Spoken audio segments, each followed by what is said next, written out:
Welcome to the Shift Podcast. This podcast was recorded on the traditional territory of the Anishinaabe and Haudenosaunee people. The creators of this podcast recognize that we are all treaty people, and we accept our collective responsibility to each other and to reconciliation as we work towards an equitable, inclusive, and accessible campus for all. This bonus episode of the Shift Podcast is in collaboration with the Queen's Office of Faith and Spiritual Life.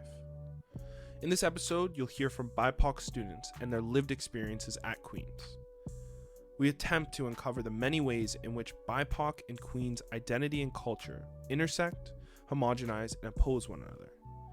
You'll hear about their vision for cultivating greater safety, inclusion, and harmony within the campus climate.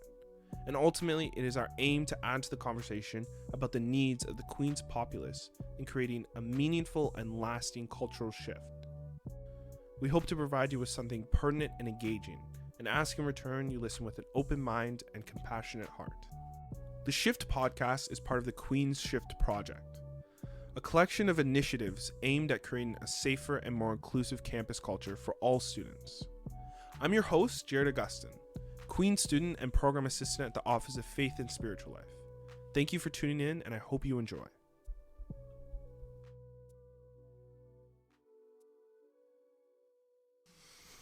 Hello, everyone. Hello.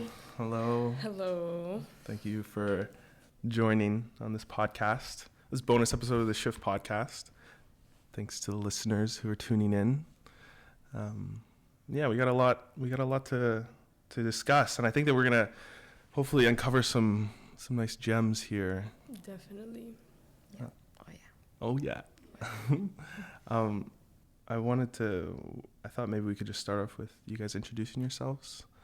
My wonderful guests and my friends. Hi, good morning, everybody, or whenever you're listening to this. My name is Monique, and I am 22 years old, and I'm left-handed. And I'm really, really, really excited to be recording this podcast right now, because Jared and I met kind of really by chance, like just walking down the street looking at each other. And then it kind of blossomed into a beautiful friendship. And now we've kind of gotten to spread it in this way. I graduated from Queen's last year from the English Literature program, and now I'm working, I'm creating, I'm living, writing, dancing, doing all the fun stuff, until I move cities shortly. Yeah. Where are you moving to? Probably to the UK.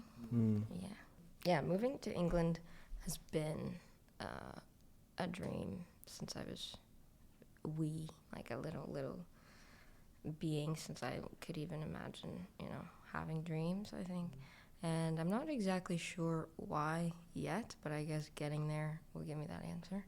So now's the time. Like, I'm wrapping it up here in Kingston, and I'm excited.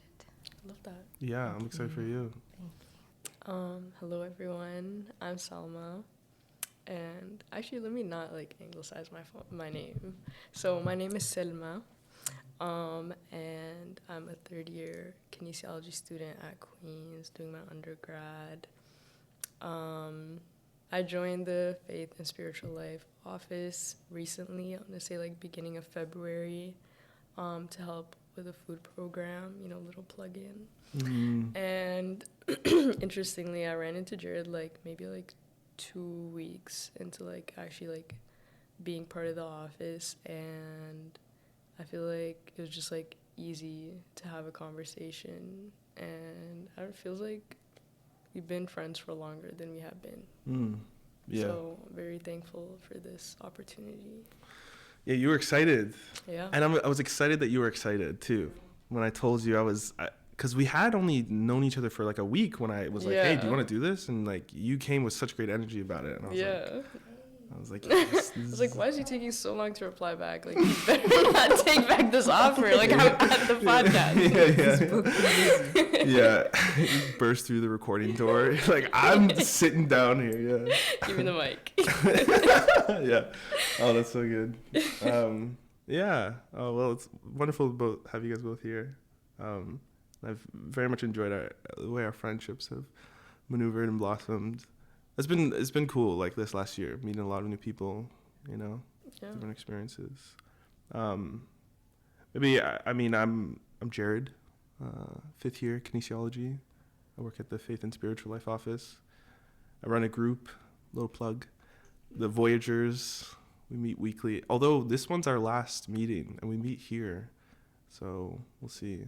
And that's been cool. It's been cool to sort of exercise my spiritual understandings and apply them, integrate them.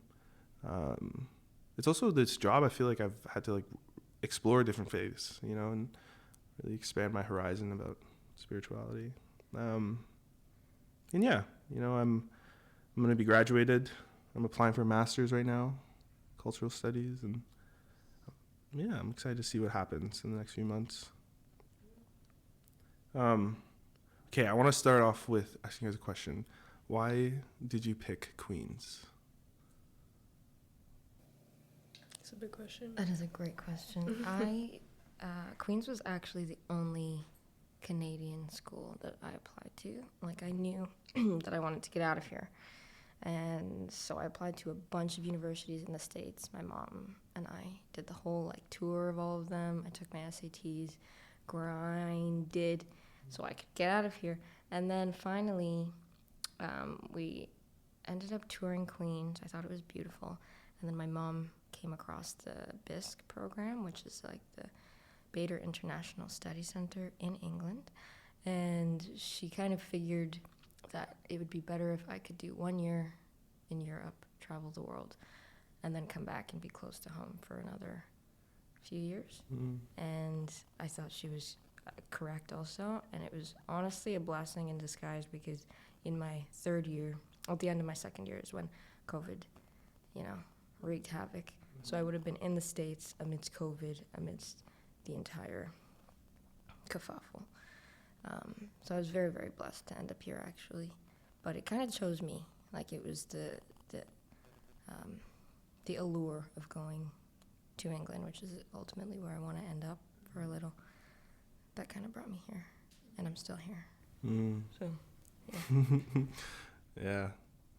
I really liked hearing how your mom helped you out with that process. Yeah, that was interesting. Yeah. Like, especially knowing Queens was the only one here that you applied to. Yeah, and like we toured it, and she was like, "Oh, well, this is white." Yeah. That's interesting. But she's my best friend ever, so she would never steer me wrong. Yeah. What's your hometown? Like here? Yeah, Scarborough. Oh wait. Yeah. Yeah. I'm like almost Mississauga. That's not almost. That's like what, like? It's like 45 minutes away. That's almost. it's like each on one side of Toronto. Yeah. It's the scale too. At least we don't claim Toronto. Yeah, let us not. Yeah. They'll come for us. Yeah. Yeah. I'm from Pickering, so I have nothing to say in this conversation. Yeah. Get him out of here. I guess I'll like get into it. So for me, I only like applied to 3 like universities, and like at some point in my grade 12 year, like I decided like kin is what I want to do. Mainly I want to go into sports psych. That kind of changed, but like I knew kin is what I wanted to do. And I remember coming to Queens for a tour with my friend. She's in commerce, but so we toured the Smith building, which has nothing to do with what I want, but I love the campus so much. Like I loved how like everything is like close together. I love like the water nearby. I was like, I like this vibe. Like this is what I would want from a campus. Like I don't want something scary. I think I had seen U Ottawa before and I liked it, but I was like, this is like huge. And then I saw like it was really what brought me to Queens, like honestly, to just like put it all in one is like the program. It was simply just the kin program. Like I loved like the athletic therapy mini stream, which I'm grateful to be part of right now. That's in it. I love like the courses, and I really was like, I'm here for kin and like kin only. And you know, I knew it was a white school. I came from a pretty white high school, so I was like, yeah, like I'm prepped for this. Like I got it. You know, I got through high school. I get through university. But we can get into that more. Yeah. Yeah. I was like, also I toured a bunch of like I mean, at least the ones I toured, like so many very white schools in Ontario, in Southern Ontario. Yeah. And like I was in a similar boat-ish. I mean, my grade 12 year, I did grade 9 to 11 in like a pretty diverse school in Pickering. And then grade 12, I moved to a more white neighborhood, and it was a very white school. So I kind of had that, like, I'm like, oh, okay, this was the prep to enter this institution. And gosh, I was like thrown for a curve, you know what I mean? Yeah. So I thought we'd kind of start by talking about language. You know, this episode's about like cultural shift. Like what can we do on Queen's campus to create a shift for the better? And I've noticed that there is an increase in language used as part of this cultural shift, and that's also a point of pushback for a lot of people. Using the nuances in sexuality and gender, and race, ethnicity. So I'm wondering if you guys could hear your take on like the importance of inclusive language. Do you feel it's important? Have you seen it? Have you seen situations where it has been important? I think it's important for sure. Mm-hmm. Like 100%. I think in terms of like Queens, it's very much not just with language, it's a lot of things, but like with language, it's just kind of something they like implement within the administration, and they push like within the administration, which like, okay, like obviously because that's like what's the word, like governing body, or like the people like I guess like in charge of things that have the authority. But there's also like, and I guess this is hard like in a university, but like there's no like education to the students. Like for example, like I don't know if I'm like exactly touching on what you mean, but like example with like pronouns, like I feel like that just kind of like just popped up. And like people were like, oh, like do I have to like say it every time? Like it's just kind of like it just like showed up. It literally just, I don't know if for me like it just looked like it just showed up. And there's like again like there's like the lack of like education, and people are ignorant. So I think there's just like the lack of like context to it, if that makes sense. That's what I feel like. Yeah, it's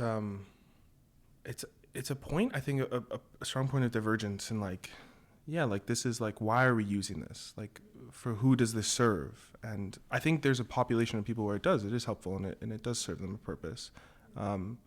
But in your same note, it's like the integration of it and the education about it. It's just now here, and I never really kind of thought of it like that. But I also like, I kind of wonder, like, there is so many ways to identify ourselves now, and there's so many different things that have been adopted of somebody's particular identity, and I wonder, like, I know the importance of having an identity, of be able to put words to who you feel you are, but I also wonder, like, how does that isolate you and create you into a particular type of bubble, you know? Yeah, I think words, you know, it's strange. Like, they can be limiting, but they can also be, they're the only way we express. And, like, being in English literature, language is the crux of my existence.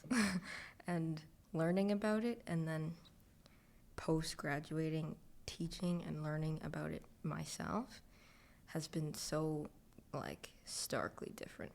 Like, learning about it for 4 or 5 years, it was mainly centered, like, the language of, you know, the colonial, white, cis male, to be honest. And, like, all of the authors we read up until maybe 4th year were white men.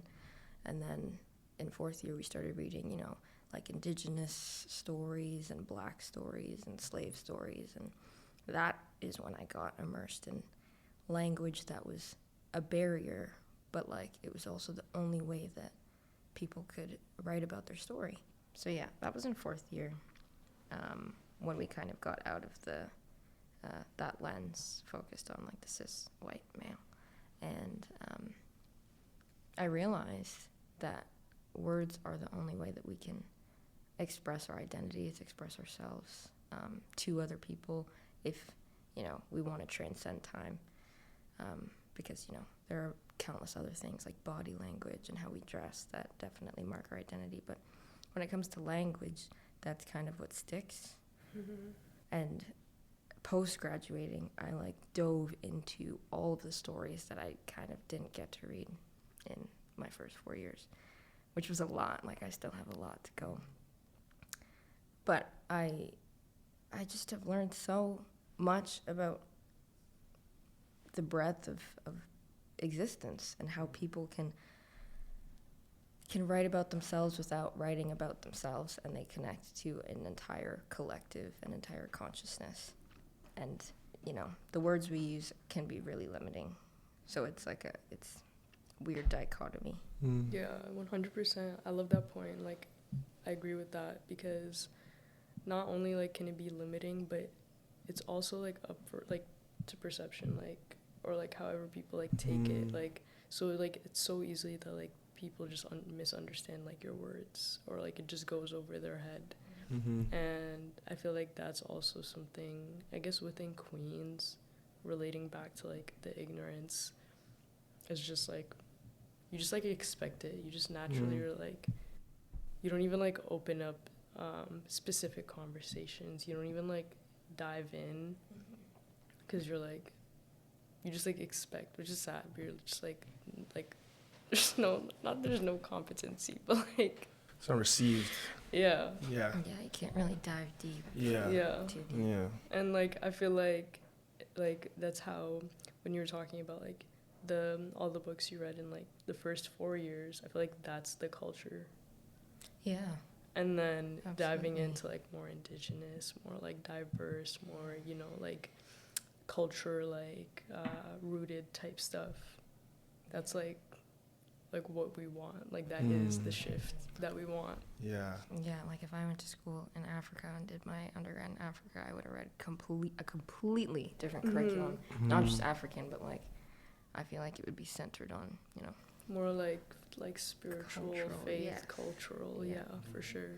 And so I guess, like, to circle back to your question, like, how we can shift forward and move forward through language is to just write differently and, like, write what our soul feels, because our souls are all very meticulous and different and textured, that, like, if you genuinely write what, you know, what comes out of you and not what is fed into you, then, you know, that is something different, and that's something that people have never read before, which is fine, but that's how we create, like, a different existence, I think.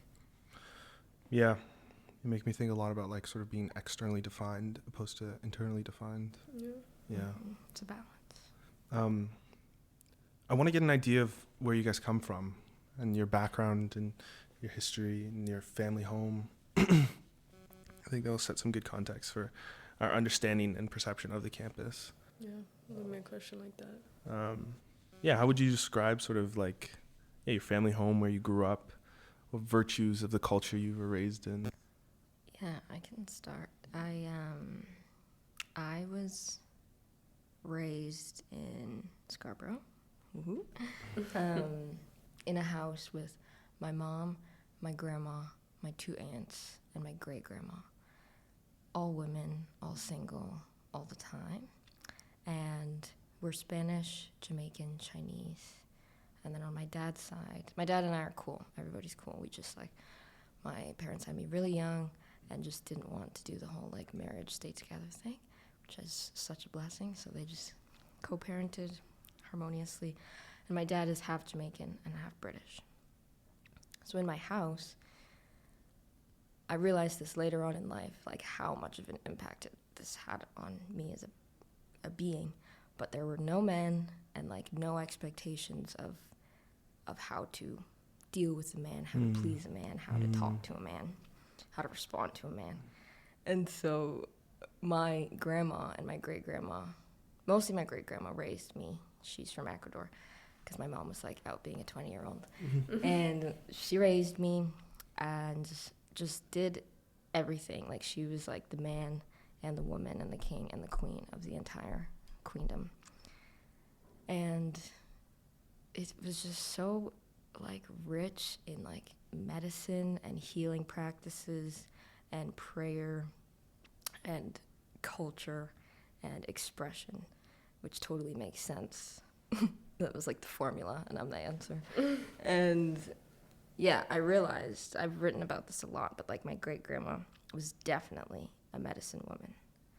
And like she had all these herbal and like topical remedies that were just like, she just knew what to do. And she would always, I was a dancer for a really long time and my knees were really bad and my back was really bad. So she would just like rub her hands together and like lay them on my body. And that like, I don't know, it was just like my first experience of like magic, like real healing from the body to another body.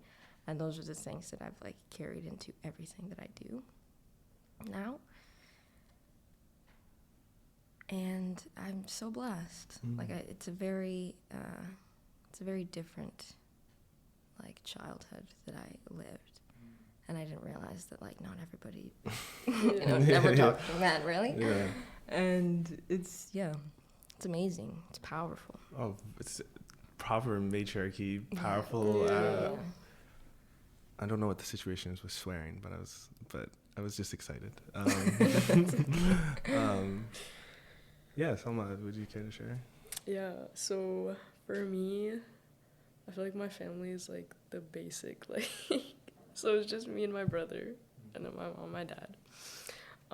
My brother's 4 years younger than me. I was born and raised in Saudi Arabia, but I don't like claim it. Like I'm fully Sudanese, mom and dad fully Sudanese.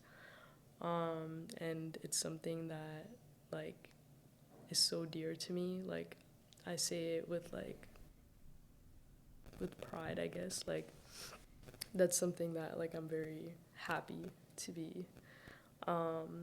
And living in Saudi Arabia, I don't claim it because I very much was like within the Sudanese culture. Like Sudanese culture was huge in school, all Sudanese kids, and it was so nice. My grandparents were literally next door, and I think that's just how I grew up. Like my grandparents always there, my cousins always there, and we're just always together.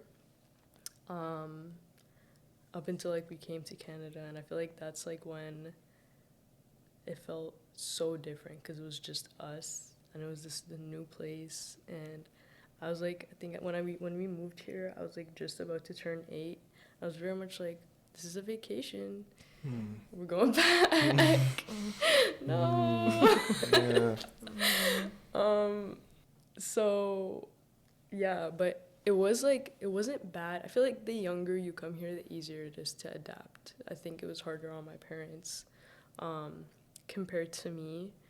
And 2 years of us being here, we were in Hamilton first, and 2 years of us being here, my dad went back because he was like, this job situation isn't working out. Like, as an immigrant, makes sense. So he went and worked back in Saudi Arabia, and then it was just my mom, and my brother was like 4 at the time. So like I resonated with you saying like you said I think your grandma or great grandma was like the mom and the dad. So it was like my mom was the same, and I still view her as that. And I think that happening shaped me now, and for her too. Like, she had to take so much, and like, I'm so grateful and thankful for her, all her hard work, to make us how we are. And I think that point in my life is like what really gave me like that sense of independence, like at such a young age. It wasn't really like at the time I didn't really feel like pressure, like, oh my god, this is like so much, this is overwhelming, but it was just like you just had to step up, and like that was that. And I think that's just something I carry on until now. I think I grew, and see, there's always room for growth, but I feel like I grew and like became like focused on independence at a young age, and that's why I'm like the older sister. Yeah, certainly, yeah. Very much sister, the older the sister. Office, yeah. Yeah. Yeah. Wow. Thanks for sharing that. Paints like a lovely picture of you guys. Just like learning more about where you come from, who you are. I'm interested in how these sort of upbringings, these sort of identities mix with Queen's culture. And there's this stat from the I don't think it's called the Shift questionnaire. I think it was like student experience questionnaire.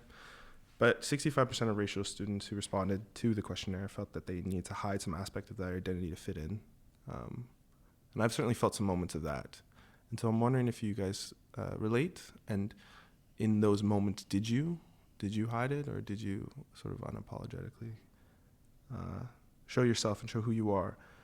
Because, you know, as we said, this is a very white school, and I don't know about you guys, but sometimes I really do feel the pressure to like fit in and fit a mold that doesn't quite fit me. I think definitely like in the beginning, that was something, because like I know you said this as well. Like you went to like you kind of thought like going to a white high school. For me, like I thought it was like prepped me kind of.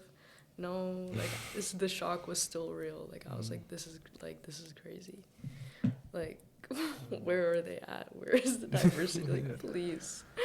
But I think, like I just said, like my culture is a very huge part of me, and I feel like because I wasn't raised in Sudan, because a lot of my friends, I have a lot of Sudanese friends that I love very much, but they were like born and raised in Sudan. They have like a different experience from what I have, and I feel like I like fiend for it. Like I'm kind of like, I wish like I had that. Like I wish I was actually like in the country that I'm from, or like at least spent more time. Like we visited, but like I was young, and like it's not enough. And like it's just been something like I'm like always fiending, like even though it's not in the best state right now, but like just fiending for that. So I feel like because of that, like just wanting to be part of like the actual culture, I very much embrace it within myself. Like I like claim it till the end,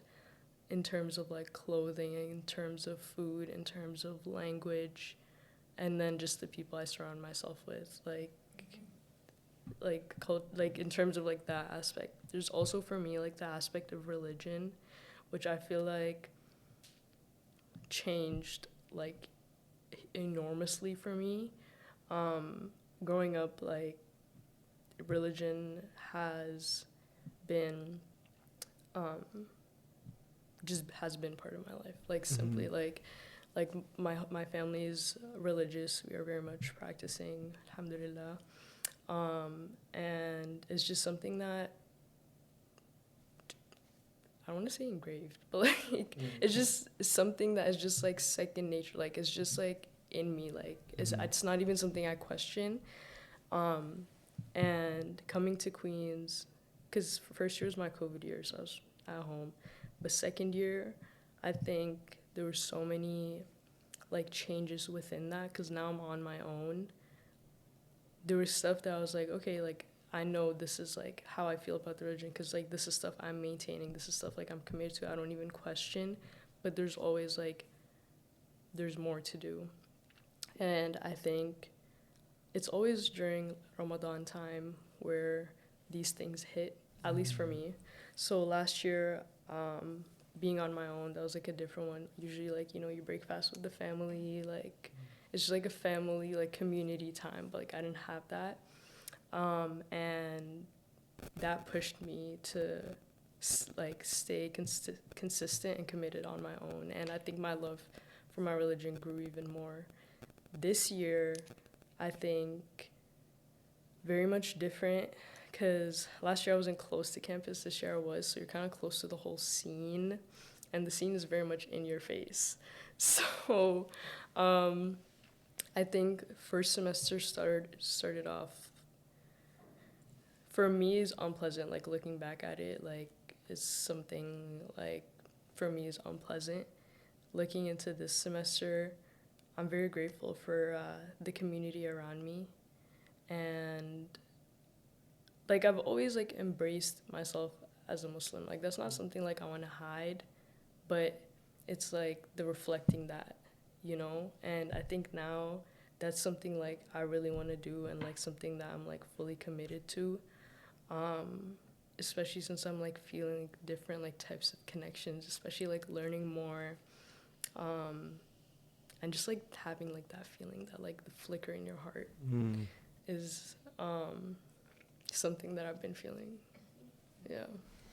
That's so admirable that like you being away from your family helps you like deepen into your practices. Yeah. Because I feel like that can be, you can either go one of two ways Exactly. and just drop it, or like really do it yourself. Yeah. And like I think that's beautiful that you did it yourself. Mm-hmm. I think the same also at the beginning. It was like, oh my goodness, like it's just the culture is so different than, you know, how I was raised at home and how we speak and how comfortable we are. Right. That like, I was also in England for the first year, which is like also pretty white. Like I was in a village of 200 people in a castle, something like that. That was the culture. So we were just in that weird thing for a sec. And then I came here in second year, and I feel like at the beginning it's like you don't even really think about your culture. Like you're kind of just shocked by the atmosphere, that you're like, okay, how do I find my grounding here? You do the things you have to find your grounding, and then you worry about like making friends, you worry about your classes and whatnot. And like through all of that, it's not like you lose your culture, but like it's just not at the forefront of your mind, like staying in that, just because you're trying to amalgamate, like you're trying to live in a place that is so different. And so it took some time for me also to just like be comfortable with sharing things about my culture, because a lot of my friends like won't really ask the questions that would get me into, you know, talking about it as like something I love and something I'm proud of. They would ask to like touch my hair and like things that just were not representative of me. Yeah. So I would just shy away from any talk of it. Ask to touch the hair is so weird. And, like still today, Don't ask that. You Stop think doing that. like you're We're in gonna the like feel 22nd some century. next like energy? Exactly. Like, No, it have you is. not It is. even like opened anything? Oh my goodness. It is. Yeah. I mean, both of you spoken to such like. I think what's amazing is like this. Your practice is so close to your heart, and like there was not an option to hide it, like in some sense, and like because it's part of who you are. Exactly. But I certainly have felt like having to be more comfortable and with myself and express myself and express my culture, and the turbulence of first year. My goodness, turbulence. I think I've along with your note, felt very heard and very excited when people ask questions from humility, and they from genuine curiosity, and like seeing that we are different people and we do come from different backgrounds, but there's something we can both learn in an exchange of information and time together. I felt it was like super difficult for me in the first year, like reflecting back, like looking retroactively, like being on like a team. I was on the rugby team, like just all white people, you know, and like I didn't even know where to look, you know? I didn't even know what I was looking for, what I wanted. And I think the fact that I'm biracial also plays a huge part in that. Like, my mom's white and my dad's black. And so this pull of like culture within me is always something very prevalent. And like trying to find my feet between those two poles. Yeah. Do you feel that pull at home as well? I mean, within my household, like my family home, not particularly. Actually, you know what's strange is like looking at the sort of dynamic of my parents, like race is always kind of a joke brought up, you know, like my dad's black, my mom's white, like they bring up kind of the racial jokes about that. And like, I think that kind of planted some seeds of psychological sort of like warfare within myself, you know what I mean? Yeah. So shout out to my parents when you guys are listening to this. Thanks for that one. But like, even, you know, and when I go visit my dad's side of the family, my black side of the family, like I notice that they notice that I'm not dark skinned. It's something that's around. I notice how they treat my mom, who's white. My mom really has to stand up for herself, and like, you know, and it's hurtful, you know, it's hard. I think it sucks like how like within like with like biracial like couples and that type of stuff, it's like you're either like, and especially like you being like a biracial like not child anymore but like like their child, how it's either like you're like more on like the quote unquote like black or like quote unquote white, and it's like, why can't I just be like who I am? Like, why is it swaying towards like Right. Yeah, that's such, like, does it matter? Yeah, That's such the you're you. Yeah. I'm wondering, like, I mean, we've talked a lot about like our sort of journey through Queens, and I was wondering if you guys can speak to like sort of community or support that you've found that has like helped you in this I don't know what it is, like sort of this flowering of who you are, whatever that might be. And maybe some things that like you've noticed that have held you back within Queens, like, and particularly I'm talking, you know, services, clubs, people, places, things like this. Is there anything that jumps out into your mind? Well, in Queens specifically, it being in the, you know, castle in first year was like a community of its own. Even there, it was really hard to distinguish like what life was going to be like when we got to Queens, because we all had no idea. We had all just flown to England from our home bases, so it was very like diverse in our, you know, it wasn't completely diverse in like a cultural aspect. Like there were probably 3 or 4 other black people, or even other colored people, but when we all got here, we kind of all huddled together as like a collective, because we were just outsiders from not being here in first year. So that was a community that I kind of held for a little bit, and then it just dissipated until fourth year when I was in the Vogue charity fashion show, and that was a community that blossomed me in my artistic endeavors, and like I started modeling in third year, and I got into the creative direction aspect of who I am. But in all of that, I still felt alone, and I still felt like I stuck out like a sore thumb, in a good way. Like it was good for me, because I don't have a problem expressing who I am, and that is like the whole, you know, basis of these clubs, is to like express who you are in your fullest. But it got kind of blurred when you were being creatively directed by someone, or you couldn't really express your ideas if you weren't like the director, and you were just like a model or a dancer, and you had to be like under someone. And I know like in my professional creative spheres, like I'm built to be the director, and I'm built to like just make things for myself, by myself, and like share it with the world, and like not be maneuvered. So button heads. Yeah. Beautiful button heads. Like I'm just picturing it in my mind. Yeah, like I would just do what I felt was right. Yeah. So powerful. And thank you.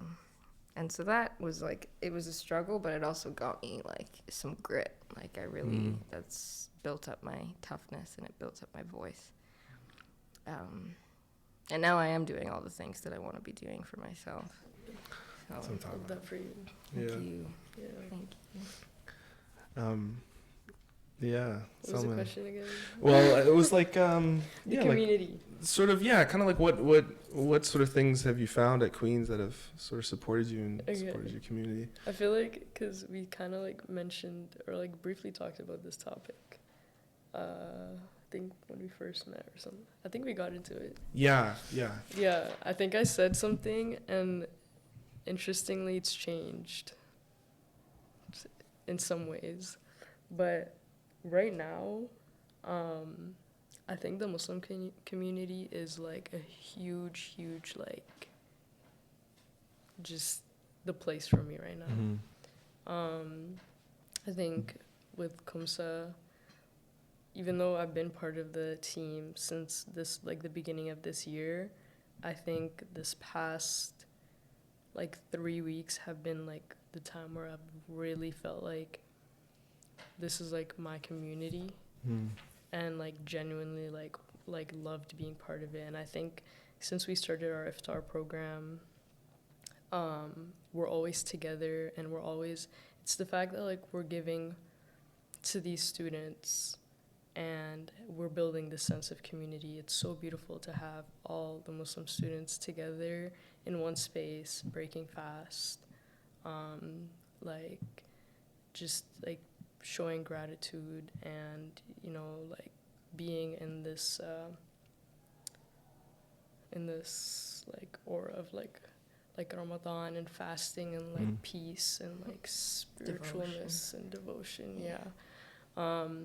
and I've gotten, like, much closer with the girls, and it's like a very, very nice sisterhood. And I don't think I've ever had that. Like, I've always been sort of like I have one friend here and, like, one friend here, but, like, I would never mix the two type thing. Me But too. Yeah. Totally same. Yeah. Kind of a floater. Yeah. Yeah, like, don't come to each other. I'm not gonna You introduce guys don't even know each other. You You guys don't even know. Yeah.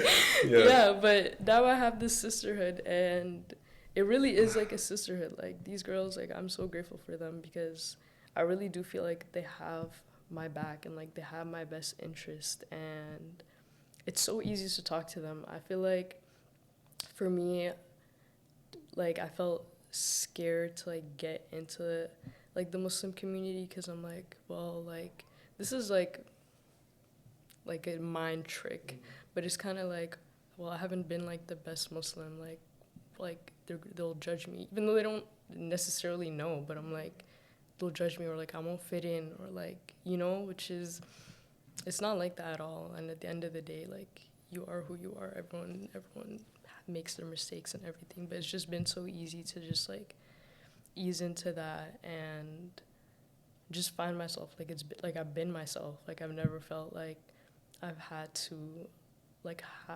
hide something or, like, sway from something. Like, I speak how I am in the moment, and I also just learn so much from them. So I feel like that's been a huge community. I know I've, like, been rambling, but also I want to talk about, like faith and spiritual life. I think that's also been a great I love coming to the office. Yeah. I love seeing everyone, whoever's in the office, I love seeing them because, like, it's become so easy to talk to them. Like, if there's anyone that I can just, like, have, like, even with you guys, like Monique, I know we just recently met, but, like, after our first meeting, like, you're such a beautiful soul, like, so beautiful. Like, just hearing you talk, like, it's just these, like, little mini communities. This is, like, what shapes, like, for me, this is, like, what's shaping my third year, and honestly, like, my whole university year. Like, scratch year 2, like, scratch it. Yeah, strike it from the record. It's not a thing. Yeah. No. Wow. Thank you. That's, like, so really where it beautiful. began. So beautiful. I'm so glad you have a sisterhood. Like, that is some real, can we swear on this? Boss, you know. Yeah. That. Boss, fill in the blank. Yeah, boss, blank. Yeah. Like, that is all we need, really. Like, a sisterhood and a brotherhood that, like, that's how we operated back in the medieval times. Exactly. back, sitting around the fire and stuff. Like, it was like our Yeah, in all chosen times, people. like that's just how it naturally is. Like I think,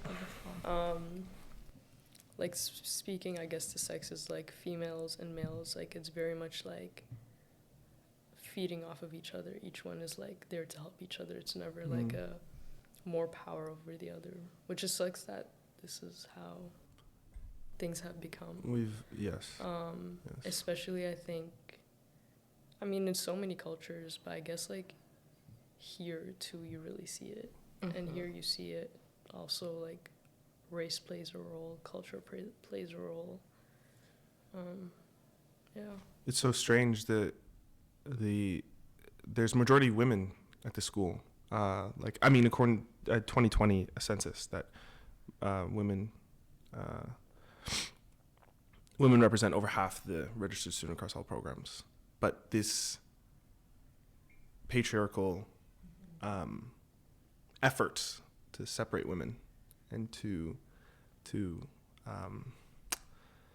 separate women is very prevalent. I mean, I feel, I'm not a woman, but I mean, I see it with my mom and I see it with my friends at times, and there is, I love how you said sisterhood, because there's so much power in women coming together. It's true. Yeah. It goes against like the quote unquote like natural, you know, what's supposed to be. Because like the sister wound that you talk about, like pitting, you know, sisters against each other and women against each other for beauty and their bodies and to win the, you know, Affections of a man. yes, Yeah. like that is just a natural thing that happens even with like best friends, like two best friends, like one always wants to try and be doing what the other one's doing, and that just happens naturally. But like when you really like come down to the essence of like the relationships, two women together is like when you have like all the masculine and the feminine together, not talking about men and women, but that just brings in a whole, like it's a complete essence. This is like, that's why I wanted you guys, I wanted two Black women, which is Thank you. powerful identity. It's a powerful identity, and it's a powerful state of being, and it's also the point of a lot of attempts for oppression because of the power it holds. Yeah. I thought maybe I'd give you guys a second to like just open up the floor and like kind of like speak directly to the women listening or whomever, of like considering this patriarchy, considering the way it programs division amongst women. Like, what would you want to say to them, I guess? I guess that's kind of what I'm trying to ask. I love this question. Yeah. I was so nervous asking Where do it. we start? Okay, because I can't guide you guys in this. Like, this is like amongst women, like this, you know what I'm, like if okay. this was broadcasted on every single like PA system Exactly. in the subways everywhere. It's a lot of pressure. Where do you like start? Like there's so much. But yeah. Yeah. I would say that you are powerful, without a doubt. You are different, and that is what makes you powerful. And you have the entire universe inside of you. Like every single cell that's operating inside of you is doing its job to keep you alive, and without you even thinking about it. Millions, billions, actually. And that is a powerhouse. Like you as an entity, as a being, as an ecosystem, are so meticulous and so important. And that is your only job here, is to do that until it stops doing that. And the ways that you do that, in the ways that you want to do that when you wake up in the morning, and the things that you want to do, and the clothes you want to put on, and the jewelry you want to put on, and the places you want to go, and how you want to get there, and what you want to say. Those are all so meticulous and so important, and like you please just do them to the fullest extent and do them with raw passion and love and you know, intention and magic, because you even just like going to bed and dreaming and breathing and operating as a being is magic in and of itself. So you have no issues. You do have issues, of course, external issues, but like on the inside, like at its essence, like you are a magical powerhouse. So That was so beautiful. Yeah. That hit me. That was so beautiful. it's true. I don't even know where to get to that. No, I mean, whatever, you know. For me, honestly, something that I would love all women, honestly everyone, to feel, but like, and especially women, because there's so much always going on externally and internally. Just find your peace, like find your peace, because like once you find your peace, like everything becomes just very mellow, and like you just move literally, like you mentioned, like with intent, with passion, with love, and you just radiate that. And I think there's nothing more powerful than women radiating their energy and who they are, because other women see that, and other women need to see that, because it's just, again, like drives other people. It's just beautiful to see. And at the end of the day, like we're like here to like reach like this peace. Like everything else that's external is just like distractions. It's just like opinions, which is something we get so caught up on because of just the way society is. But at the end of the day, like it's you, and it's you within yourself and what you wish to do with that. So I think finding peace and being at peace with yourself and who you are is so important. I think so too. Thank you. It's true. And like if you ever are scrambled and like don't know where your piece went, like it, you know, fell out of your pocket or you got lost or something, just like listen to your heartbeat. Like sit in quiet and like listen to the beat of your heart. Mm-hmm. That's pumping blood into every single thing that everybody has. Like everybody around you has the same exact thing at a different tempo. And like get to know yours. Like what is the quality of it? Is it quiet? Is it soft? Is it passionate? Like, yeah. Yeah, being alone is huge. I think this is like kind of touching back on like the sisterhood thing, but I feel like with girls, it's always like girl group, like friends, all that. Like that's cool, like that's good. Obviously, like have your people, but like when you have like that sisterhood, like you need like needs to be like actually like sisters. Like I think society really pushed the idea of like just having like a big like girlfriend group and like going out having fun, which is like fine, but like especially in like young girls, it's very much like the group that like drives who they are, how they move. But really like take time to just be on your own and like Monique said, like listen to your heartbeat, like find out who are you, like what is like your energy, like where do you find peace, you know? I think that's very important. Oh. Yeah. Wow. Thank you, guys. That was a beautiful question. Yes. Shots to Jared. We're sort of getting near the end. So I wanted to just get into a little bit of like just the tangibles, I suppose. Not that this isn't a tangible, even in this conversation, even what we're doing right now is creating a cultural shift. This is where culture is created. But I wanted to ask you guys sort of directly, like you have a magic wand of sorts, and you can change one thing about the culture of the school, the structure, the system of the school. What is it that you're going to change? I feel like people just need to open their eyes. Like, people need to see, like, there is a culture here, and it's growing, thankfully. Obviously, that doesn't fix things, but it is growing. At least for me, seeing from, like, last year till this year.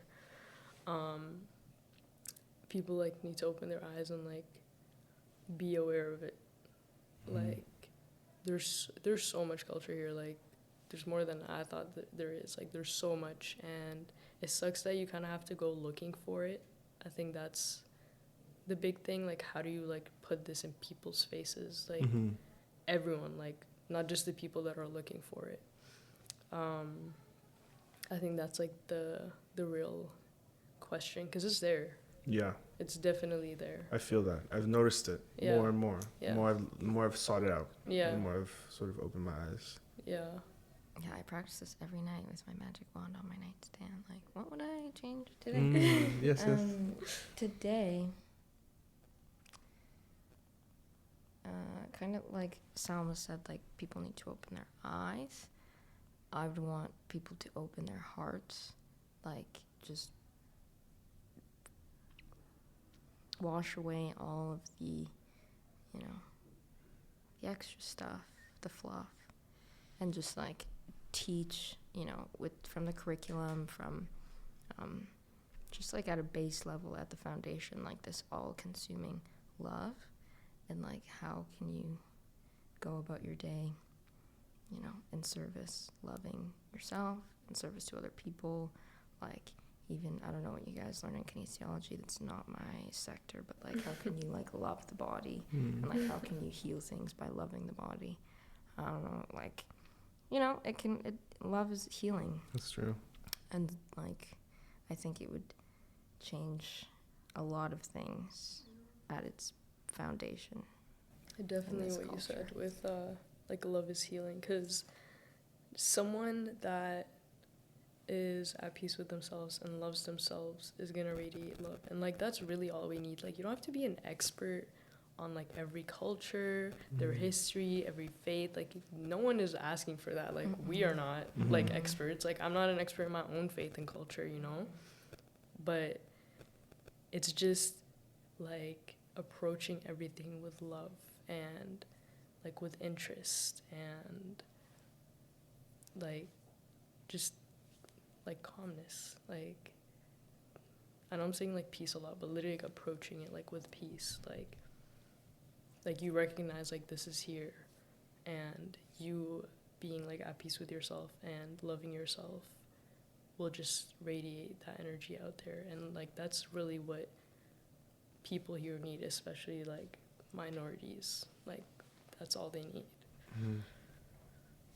So, yeah. Can we, for the minorities, for people who don't have the same skin color as the majority of people here, can we resist and keep the peace and keep the love? Our acts of resistance to whatever oppressive system we found ourselves in, or is imposing attempts for control on us. I think acts of resistance are important. I suppose my question is, what are we to remember when we are resisting? I think if it's something that seriously shakes your alignment and, like, deviates from the path of your soul song, then you absolutely have to stand up for yourself, stand up for your soul, and, like, speak so that it goes right in your path, whatever that looks like. And a lot of times it's going to be deviant, but, like, just existing as we do, being birthed with the skin color was deviant. And so, like, it's kind of it's like a duty of ours. It's like, if we have this if we have this skin color, if we have this hair texture, if we have these things that mark us as different, and we're given them at birth, we're given these things as gifts, why would we not stand up for them, and why would we not carry them through and like lift them up throughout our whole lives? Because this is our path. So like as difficult and as like contrasting and crunchy as it feels to do these things and to speak in honor of ourselves, like this is the path of what we're supposed to be doing. This is our right path. So like you got it, it's in your genes. I think I loved like what you said, like how, well, I think we talked about this like before this recording, but I loved how you never felt like the need to kind of like like you've always stayed true to yourself, and that's so powerful, like so powerful. Like it's like being in like the Queen's culture, like it's like almost like just like subconscious, like you're like, oh, like I guess we are doing this, and you're like, no, like I don't want to do that, you know, like just so many things that just like subconsciously happen. But like you said, like it's so important to stay true to yourself, and it's the most rewarding thing. Like you're just at such like a calm state, and like you just move like with passion and like with intent, and everything just ends up coming from the heart, and hopefully like just with goodness. So yeah, I think like definitely I feel like that's like the basic thing, but like stay true to yourself, like always, like because at the end, like this is a whole like university with bunch of buildings, bunch of people, administration, students, but you're the one leaving it. It's not coming with you, you know, like you're just in this space right now, and it's like you within yourself, but then you're leaving it, you know, like, you know what I'm trying to say? Like you're not the university is not this culture is not moving with you.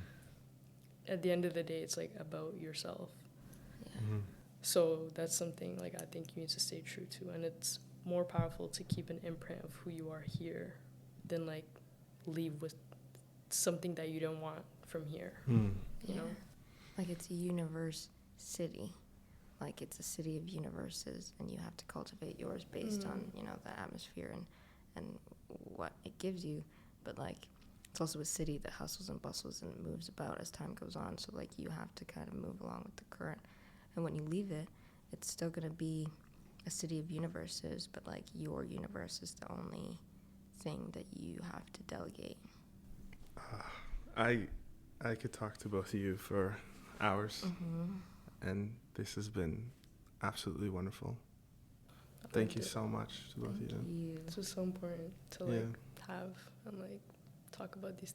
I love that we can have these conversations, because this is part of the shift. Yeah, I want to do this forever. Yeah. Part 2 coming soon. Yeah. I thought I'd end off with a little story. I love stories. From what I've understood, it's the creation story that the Ojibwe creation story,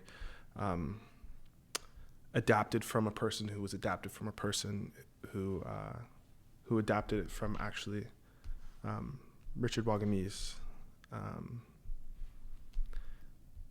and I thought that we could end it on that note. I am sending a strange new creature to live among you, the Creator told the animal people. He is to be called man, and he is to be your brother. But unlike you, he will have no fur on his body, will walk on 2 legs, and will not be able to speak with you. Because of this, he will need your help in order to survive and become who I am creating him to be. You will need to be more than brothers and sisters. You will need to be his teachers. Man will not be like you. He will not come into this world like you. He will not be born with knowing or understanding who or what he is. He will have to search for this, and it is in the search he will find himself. He will have a tremendous gift that you do not have. He will have the ability to dream. With this ability, he will be able to invent great things, and because of this, he will move further away from you. And you will need to help him even more when this happens. But to help him, I'm going to send him out into the world with one very special gift. I'm going to give him the gift of the knowledge of truth and justice. But like his identity, he must search for it, because if he finds this too easily, he will take it for granted. So I'm going to hide it, and I need your help to find a good hiding place. This is why I've called you here. A great murmur ran through the crowd of animal people. One by one, the animal people came forward and suggested where the Creator should hide the gift of knowledge of truth and justice. Animal after animal, suggesting places to hide the gift, but all the places were too easy for humans to discover. Finally, just as discouragement was about to invade the circle, a tiny voice from the back of the gathering spoke up. The animal people were all surprised to hear the voice belonged to the mole. I know where to hide it, my Creator, he said. I know where to hide the gift of the knowledge of truth and justice. Where then, my brother? Asked the Creator. Where should I hide the gift? Put it inside them, the mole said. Put it inside them, because only the wisest and purest of hearts will have the courage to look there. And that is where the Creator placed the gift of the knowledge of truth and justice.